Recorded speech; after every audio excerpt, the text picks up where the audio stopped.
हरे कृष्णा, जय शिव शंभु। आप सभी को हरियाली अमावस्या की हार्दिक शुभकामनाएं।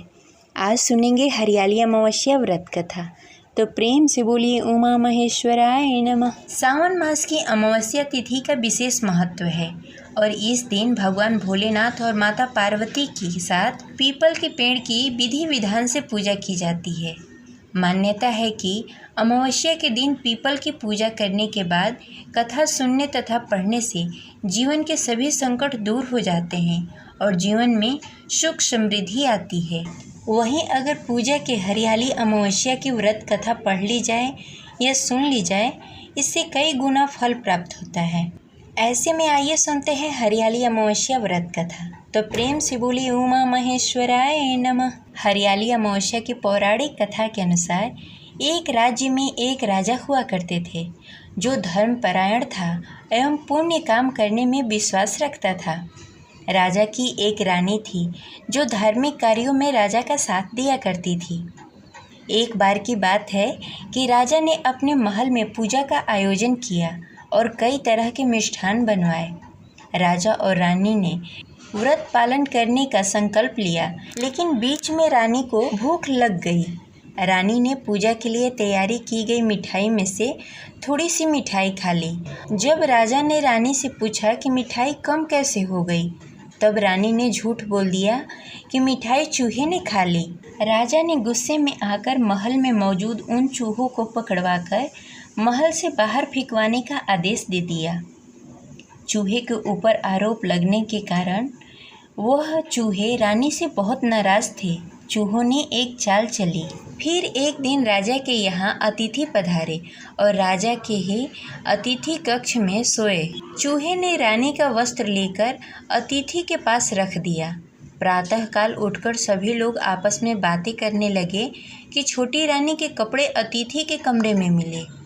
यह बात जब राजा को पता चली तो वह रानी पर नाराज हो गए और रानी को घर से निकाल दिया।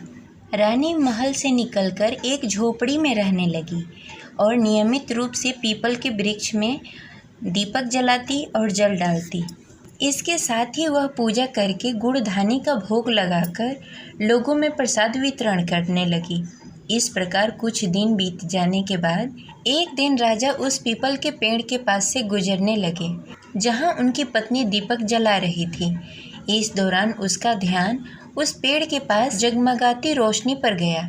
राजा इसे देखकर चकित रह गया। महल में वापस आने के बाद उन्होंने अपने सैनिकों से उस रोशनी के रहस्य का पता लगाने के लिए कहा। सैनिक राजा की बात मानकर उस पेड़ के पास चले गए। वहां उन्होंने देखा कि दीपक आपस में बातें कर रहे थे कि सभी दीपक अपनी अपनी कहानी बता रहे थे। तभी एक दीपक बोला, मैं राजा के महल से हूँ। महल से निकाले जाने के बाद राजा की पत्नी रोज मेरी पूजा करती है और मुझे प्रज्वलित करती है। सभी अन्य दीपकों ने उससे पूछा कि राजा की पत्नी को महल से क्यों निकाला गया, तो उसने बताया कि एक दिन उसने मिठाई खाकर चूहों पर झूठा नाम लगा दिया। इस पर चूहे नाराज होकर और राजा की बहू से बदला लेने के लिए उसकी साड़ी अतिथि के कमरे में रख दिया। यह सब देखकर राजा ने उसे महल से निकाल दिया। यह सब सुनकर सैनिक हैरान रह गए और महल में वापस आकर उन्होंने राजा को पूरी कहानी सुनाई। यह सुनकर राजा को अपनी गलती का एहसास हुआ और उसने अपनी रानी को महल में वापस बुला लिया। इस प्रकार पीपल के पेड़ की नियमित पूजा करने का फल रानी को मिला और वह अपना वैवाहिक जीवन आराम से व्यतीत करने लगी। इस प्रकार यह कथा संपन्न हुई। प्रेम से बोलिए लक्ष्मी नारायण की जय। जय शिव शंभु। हर हर महादेव।